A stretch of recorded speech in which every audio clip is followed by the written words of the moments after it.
Chapter 7.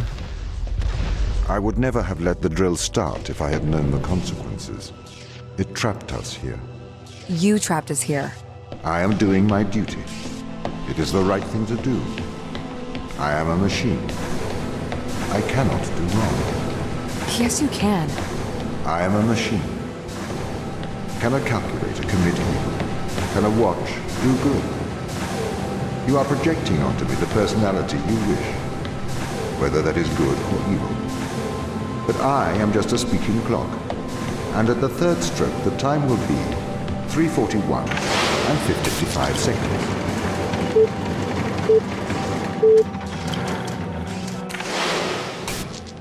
I think he's messing with us. Because we say he's not human, he's claiming that he's a machine. He can't do wrong. See? I can't do any wrong. You want to stick with that, guys? That seems like what he's going for, basically. As far as I can tell. Can I get you to go back and grab that again? Yep, got it. We'll see if I need that or not over here. I might not. What do you control? Oh, the position of this guy. Is there a thing for you to attach to? Wait, what's your purpose? I don't see a cable here, so are you just here? Huh.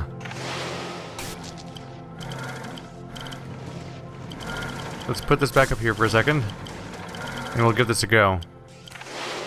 Should I send the green to him? Then have him put it in the other slot? Does that help this room or make it worse? It helps one side but not the other one, huh? Okay. We'll see how this develops over time. You go on. We'll see if you need one of these gems with you. Oh, we need one of them for here. Alright, so let's grab the blue one. Do you have that on you right now? Or is it over here? It's over here.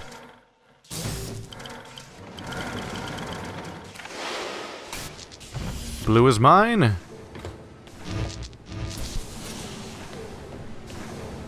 Alright, we'll see what's up here. Gotcha. Now, where do we go from here? We need to find our way up here. But we have an obvious problem.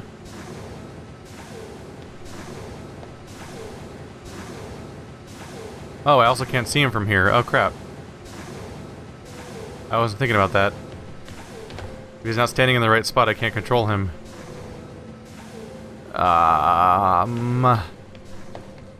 Let's get back up here, perhaps? Maybe I can see him from over here.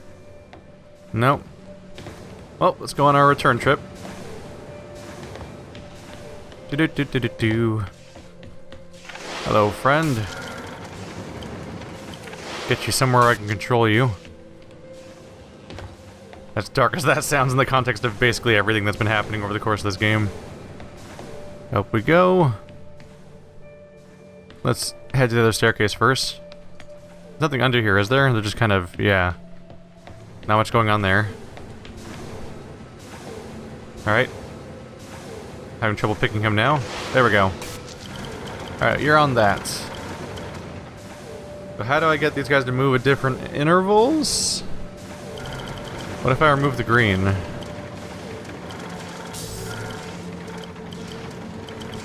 It's still moving based on purple. Okay. What happens without purple? Interesting, it still moves. So maybe we need to switch the two of them then, don't we? Do I have a spare slot to use? Not really. Use that guy real quick.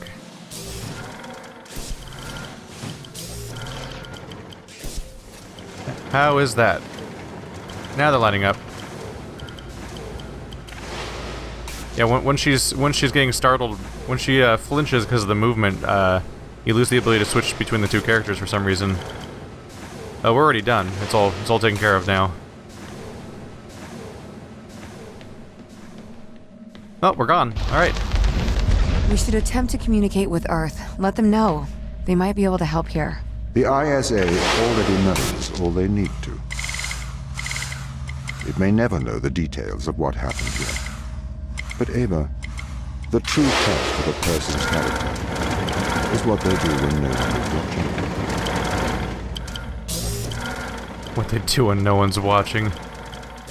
Isn't he rather full of himself, huh? They put cameras everywhere in this room so that I can easily get back to this character from wherever I am, because there's so much blocked line of sight here. So I can't grab you from this doorway? Nope. So he should go back and grab it, actually. Here we go. There's the exit. So let's grab a camera. Pop over to him. He'll grab the previous one. Nope. Got it. Oh, we need 2 over here, huh? Okay. Oh, wait. There's that one. Ta-da! How are you doing today? We need 1 more. Am I missing something? You don't have one on you right now. There's this guy right here. There's no switch. You're actually trapped. Is there a way to grab one of those? It feels impossible because they're right behind the door, right? So then how would I ever get them?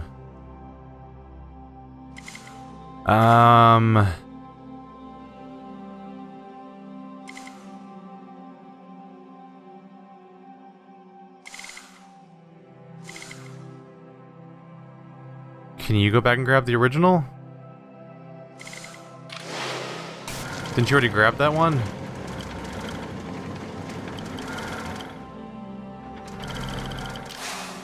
But I think there might be one in that room over there. Can I see it from here? No, there's not one there. And we're locked in here. There's no more balls in these rooms. Those are both stuck in place, and I can't grab them from this character. He can't grab them because they're behind the door that he needs to get through. So... what? Is it somehow helpful to... wait, where'd he go? Forgot where I put him.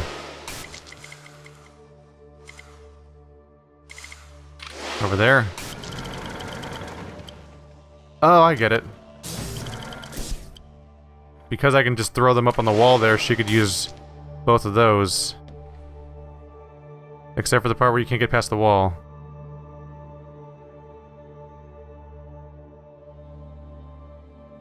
Okay, I think I've got it though. Hang on a second.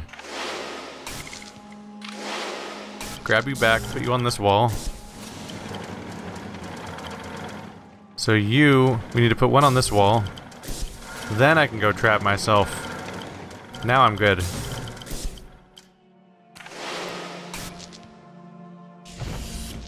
Ta-da! 63. I had to stop the ground crew leaving this planet. I think you would do the same.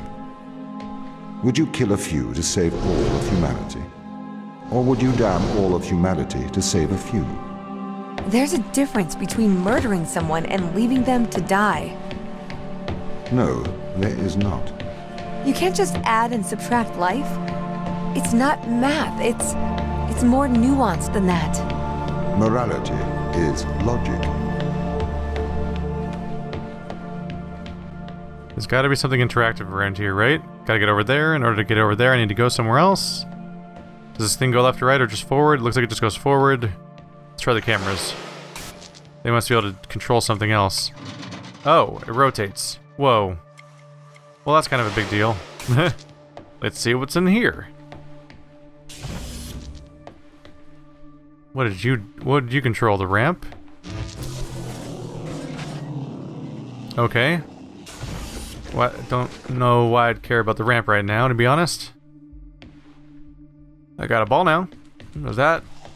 Oh, there's a blue one over here. Okay. I'll grab that too, just in case. What was even controlling? Is there there's no cable? No. Okay.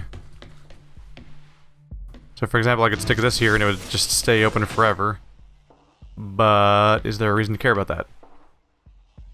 For the moment, I don't have a reason to care about that, so I'm just going to continue on without it. Wait. So can you not move this thing? You can only rotate it? Oh, you can only rotate it. Okay. That's a big deal. Okay, so let's put the blue one on then. Because that'll put the ramp there. So that now when I move this thing elsewhere, we can still get on it, potentially. I'm gonna try diagonal. That might work. Yep. You can go right on across. And get that guy, which does okay. Not a whole lot. Well, now that I made it this far, though, I can move the blue to this one. Because that one no longer matters.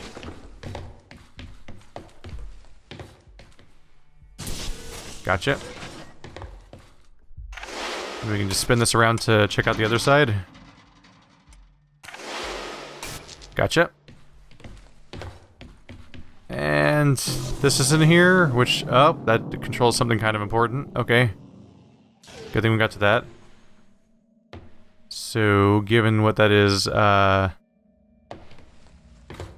going to want to be able to rotate this between the two. So what I'm going to do is put it lengthwise to go from the ramp over there to put the ball in, then we're going to rotate it so I can run to the elevator really quick.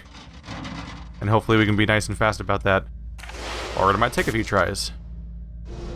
Either way, it's in position, so I don't have to do much. There's not much of a reset if I mess this up.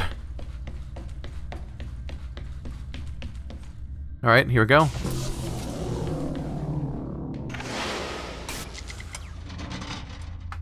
Okay, that's actually hard. That's not gonna work. I need a better idea then.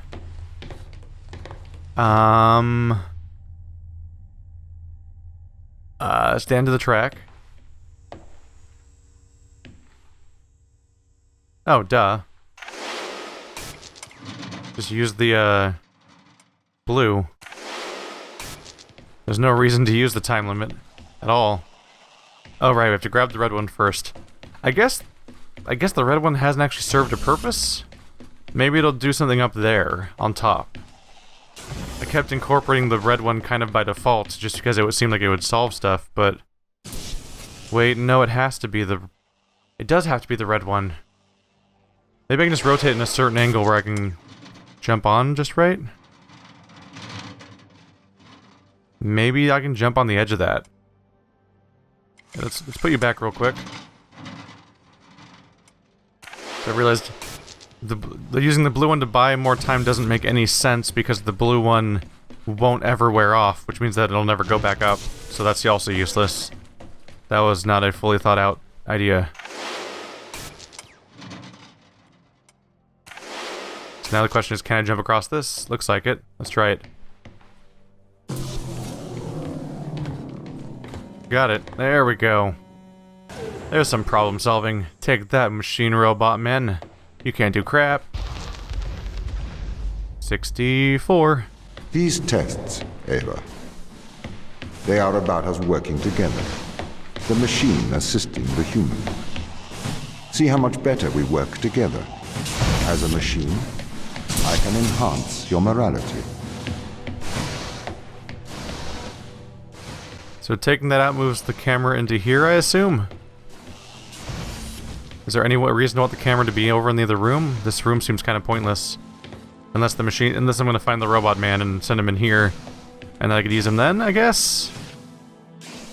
You're opening and closing over and over again. There's these two guys, but I don't know what purpose they serve besides holding on to extras, I guess. Wait, oh, there's two of you guys. Okay. Huh. So if I need two purples, I need to bring replacements in so I can leave the purples here. I mean, so I can take the purples out by putting them over there. But I would need replacements first. Another alternating piece. Where's my exit? I need to find the exit so I even know where I'm trying to go. That contextualizes everything. Is it through there? There's the exit. You get to the exit by... Those probably move up and down based on the wires down there. Oh yeah, we need the camera for that. Who are you?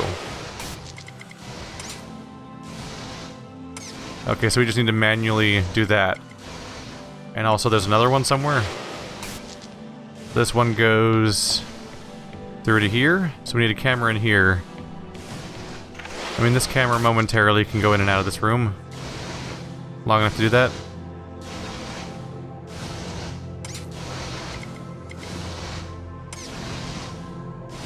Okay. So those cameras can access those 2 points. The problem would be the fact that... Oh, right, we need mobility between the cameras. So that's why I probably need the purples. Yeah, let's grab that then. Let's go grab the purples, because I need the purples so that all the cameras are moving so I can jump between all the cameras, because if I can't jump between the cameras, then I'm stuck. Because the character needs to be able to stand on those spots on their own. There was no reason for me to do that just now.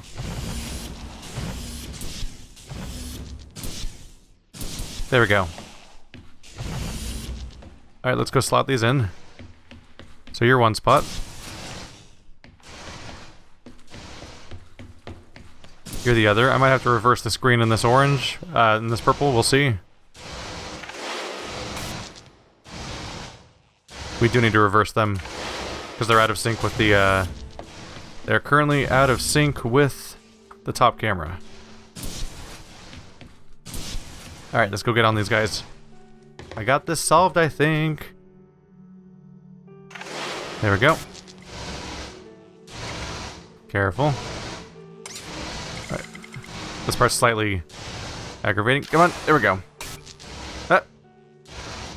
Got it. Alright. And we should be clear. Oh wait, no, not yet.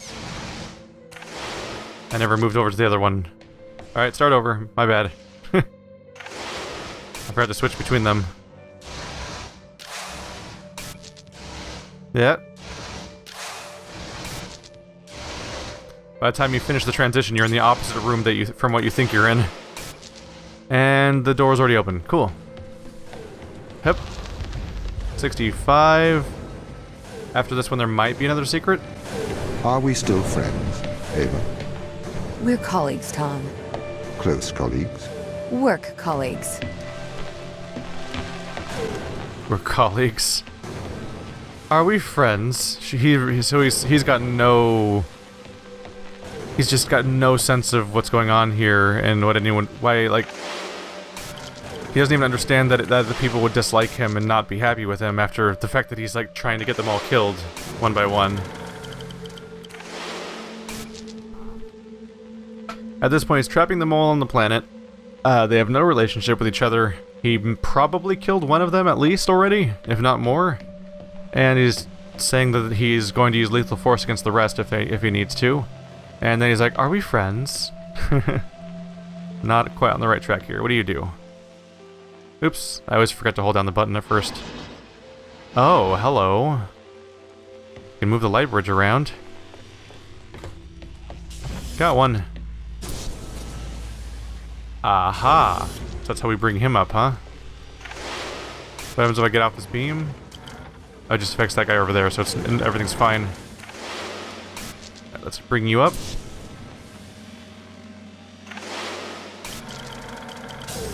Oh, that was the wrong call. It's really weird how this guy moves, because he's just like the version of him that we originally controlled during that one dream sequence, where he always kind of moves at a pretty set space. You probably notice he has like a maximum rotation speed in a way that player characters normally don't. He's guarded by servos and everything, so he can't even operate that. So as a result, like, he has a very different movement than the other character does. He has like an inertia to him when he physically walks around, so he kind of feels like he's in rollerblades, because he kind of is. And whenever he rotates his camera, it moves at a more or less static speed, or at least the maximum is pretty low, and it smoothly transitions in and out of that maximum. Let's bring him over. Come on.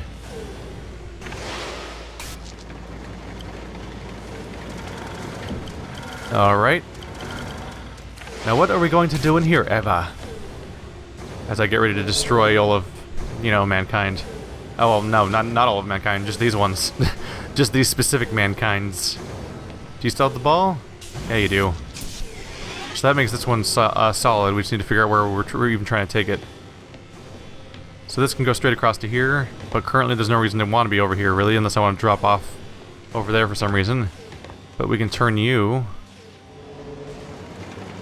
Aha. We can cancel that one out then, if we can come right up here. Where'd he go? Did I lose him just now?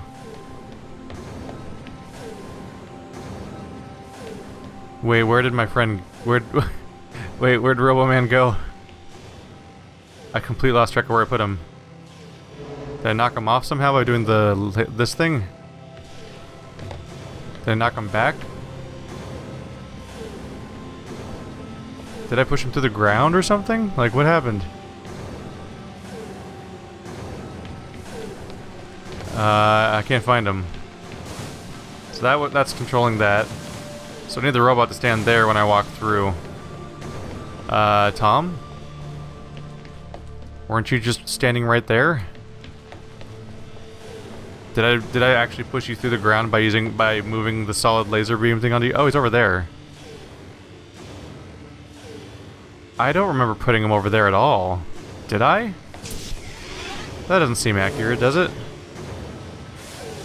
I don't know, maybe I'm forgetting. When did you get over here, Tom? Oh, yeah, his face is up in a wall. That doesn't seem right. Is there any way to take that? Is there any reason to take that out? Seems like I'd want that to be going up and down over and over again, right? Yeah, it goes bottom to top over and over again, so that's good. Let's get you down to the bottom over here. That was a weird moment. I think I somehow teleported Tom through a physics issue or something. I'm not sure what to make of that one. That was an odd moment. Can I take control of him from up here? There we go. We're blocking the beam, so I can now continue. Ta-da! Here we go. This is usually where it is. There it is. I don't wish to be heavy-handed. The severity of your actions here are immense. Selfish action could create an extinction event. Do you understand? Ava? I get it. What's wrong with a good old-fashioned extinction event? You just need one every now and then. It keeps the world spinning. Haha. It's pretty horrible. There's nothing else in here besides this block. Alright. So probably do what we've been doing so far, right? Stick you on there. That doesn't work. Is there any reason to want this room, though? That goes somewhere. Oh.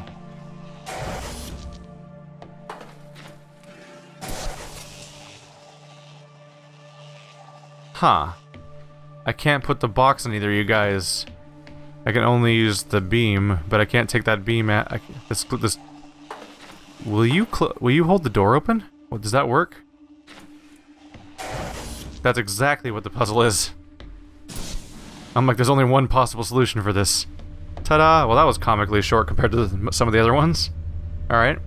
What's in here? It's the last one. Cyril? Thought experiments are important because... Oh, knocked my microphone. Because a lot of the time you can't carry out the actual experiment.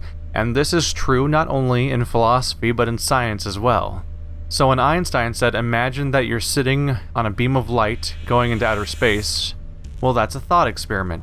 He wasn't going to say, let's get on a beam of light. Of course, you miss the point if you say we'd fall off, or it would be too cold. So thought experiments are always useful, and you test your concepts by imagining what it would be like if such a thing were if such and such were the case. Well, in this particular case, I imagined that it would what it would be like if I followed a program for answering questions in Chinese and giving back answers in Chinese, even though I don't understand a word of Chinese. And that was a very useful thought experiment because it enables us to see that computation by itself isn't thinking. Is that actually the quote behind the Chinese room? Like the exact one? That was page 2. Consciousness exists only insofar as it is experienced by a human or animal subject. Okay, now grant me that consciousness is a genuine biological phenomenon. Well, at the same time, all the same, it's somewhat different from other biological phenomena because it only exists insofar as it is experienced. However, that does give it an interesting status. You can't refute the existence of consciousness by showing that it's just an illusion, because the illusion/reality distinction rests on the difference between how things consciously seem to us and how they really are.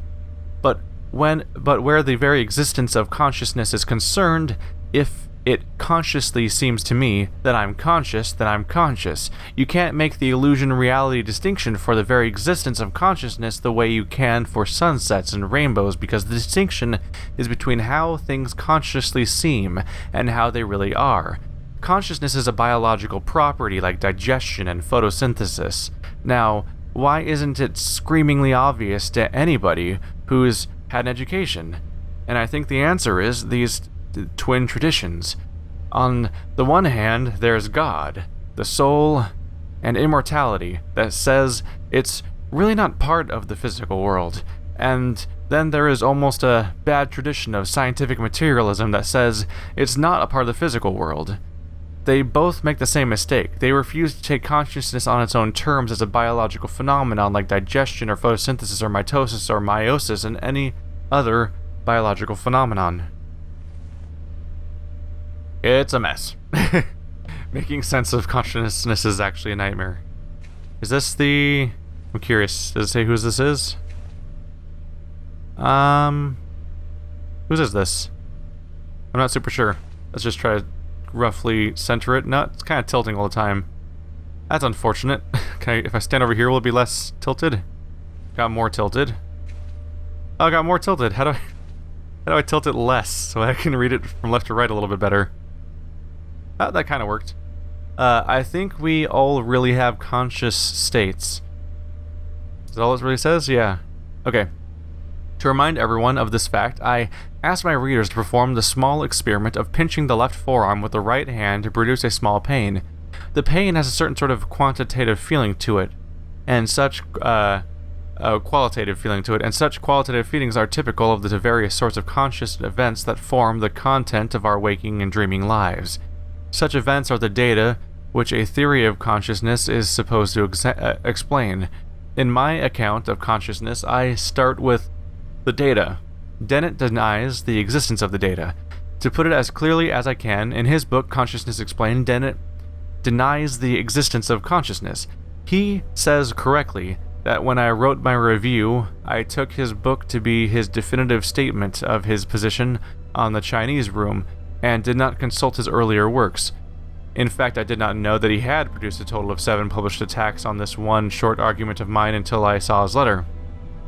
He now claims to have refuted all 3 premises of the argument in 1987, but I have just reread the relevant chapter of his book and find he did nothing of the sort, nor did he even make a serious effort to attack the premises. Rather, he misstates my position as being about consciousness rather than about semantics.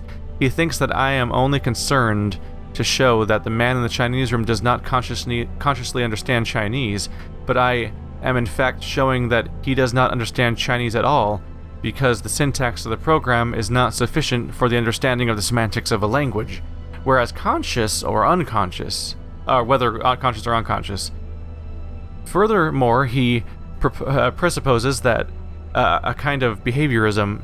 He assumes that a system that behaves as if it had mental states must have mental states, but that kind of behaviorism is precisely what is challenged by the argument.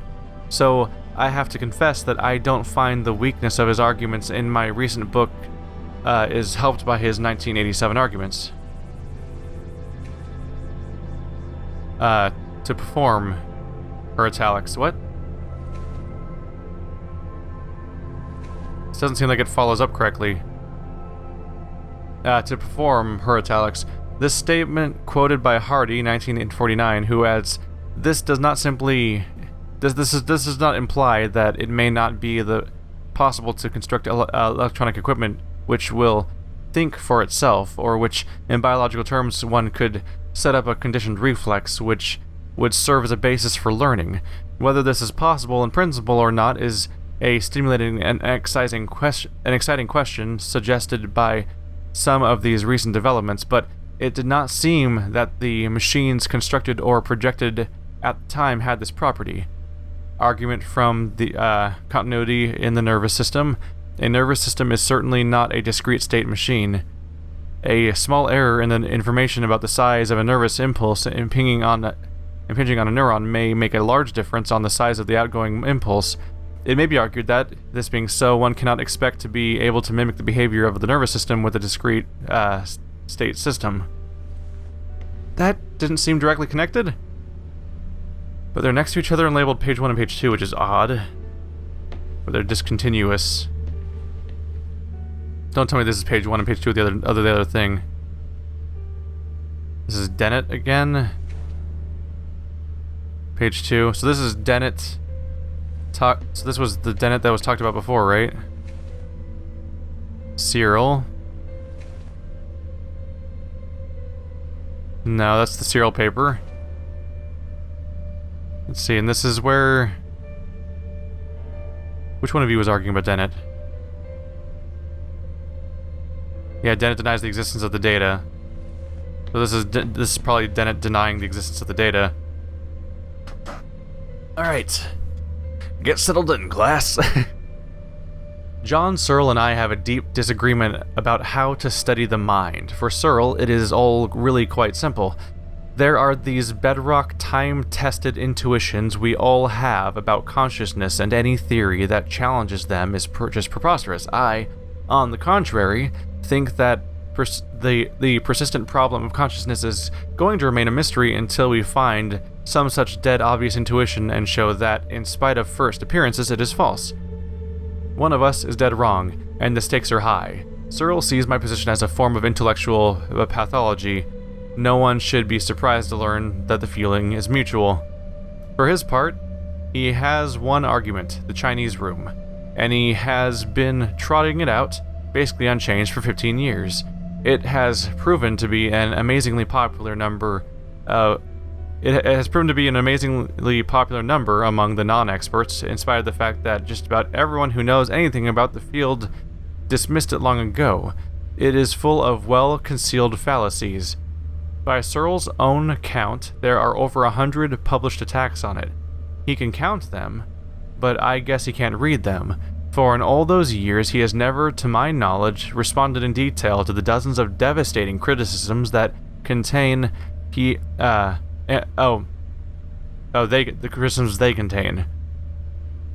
He has just presented the basic thought experiment over and over again. I just went back and counted. I am dismayed to discover that no less than 7 of these published criticisms are by me. In 1980, 1982, 1984, 1985, 1987, 1990, 1991, 1993, Searle debated me furiously in the pages of the NYRB back in 1982, when Douglas Hofstadter and I first exposed the cute tricks that make the Chinese room work. That was the last time Searle addressed any of my specific criticisms until now. Now he trots out the Chinese room yet one more time and has the audacity to ask, now why does Dennett not face the actual argument as I have stated it? Why does he not tell us which of these 3 premises he rejects in the Chinese room argument? It's a good point. It does seem like he, according to Searle, Dennett's understanding of the Chinese room fails to notice the fact that being able to respond to the thing is not the same thing as understanding what your response is and what it means and knowing what you're doing and being consciousness of your own behavior. But I don't know if Dennett himself provides his argument clear enough for us to know if Searle's interpreting Dennett's argument correctly. Well, because I have already done so in great detail in several of the articles he has never deigned to answer. For instance, in Fast Thinking, way back in The Intentional Stance, 1987, I explicitly quoted his entire 3-premise argument and showed exactly why all 3 of them are false, when given the interpretation they need for the argument to go through.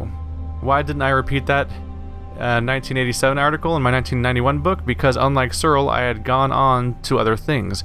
I did, however, cite my 1987 article prominently in the footnote of page 436, and noted that Searle's only response to it had been simply to declare without argument that the points offered there were irrelevant. The pattern continues.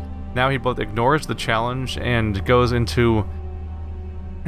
to misrepresent the further criticisms of the Chinese room that I offered in the book under review, but perhaps he has forgotten what I actually wrote in the 4 years that it has taken him to write his review. But enough about the Chinese room. What do I have to offer on my side? I have my candidate for the fatally false intuition, and it is indeed the very intuition Searle invites the reader to share with him, the conviction that we know what we're talking about when we talk about that feeling. You know, the feeling of pain that is the effect of the stimulus that causes the disposition to react, the quale, the intrinsic content of the subjective state. How could anyone deny that? Just watch. But you have to pay close attention. I develop my destructive arguments against his intuition by showing how an objective science of consciousness is possible after all, and how Searle's proposed first-person alternative leads to self-contradiction and paradox at every turning. This is the deepest mistake in my book, according to Searle, and he sets out to expose it, quote-unquote. The trouble is that the objective scientific method I describe under the alarming name of heterophenomenology is nothing I invented.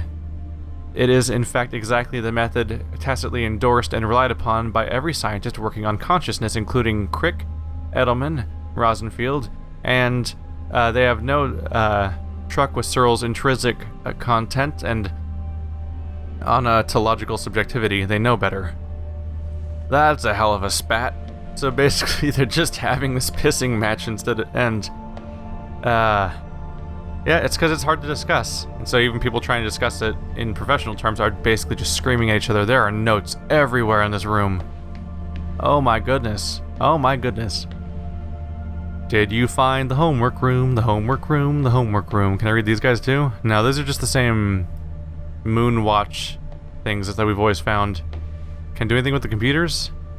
Nope. Alright, well, buckle in for more reading, I guess. I think that's all I can't even pick up the stuff on the table in this room, which is actually kind of weird, considering every other room. Here we go. The imitation game. I propose to consider the question, can machines think?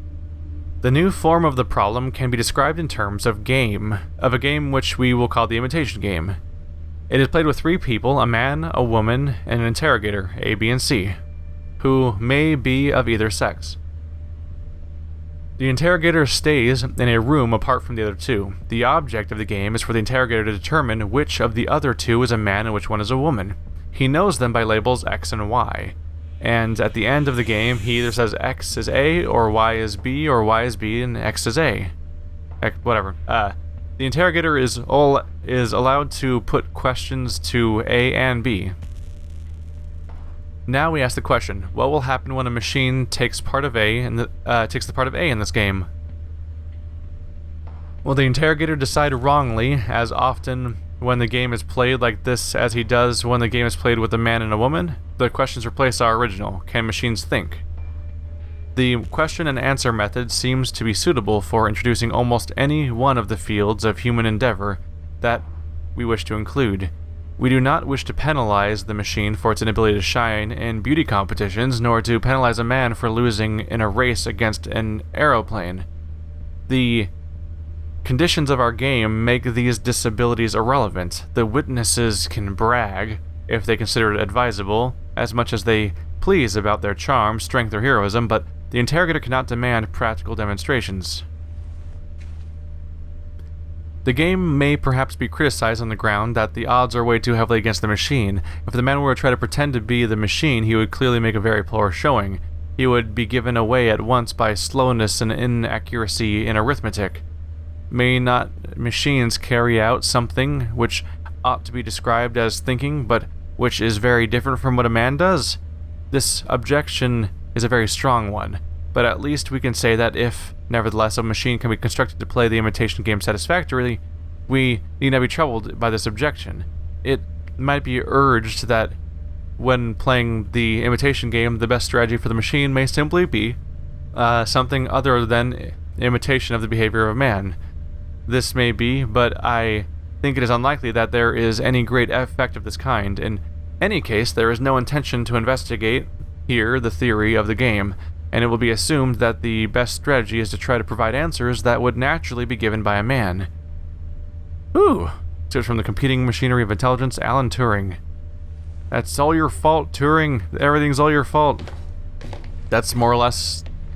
That seems to be more or less along the lines of being pretty close to being the Turing test itself.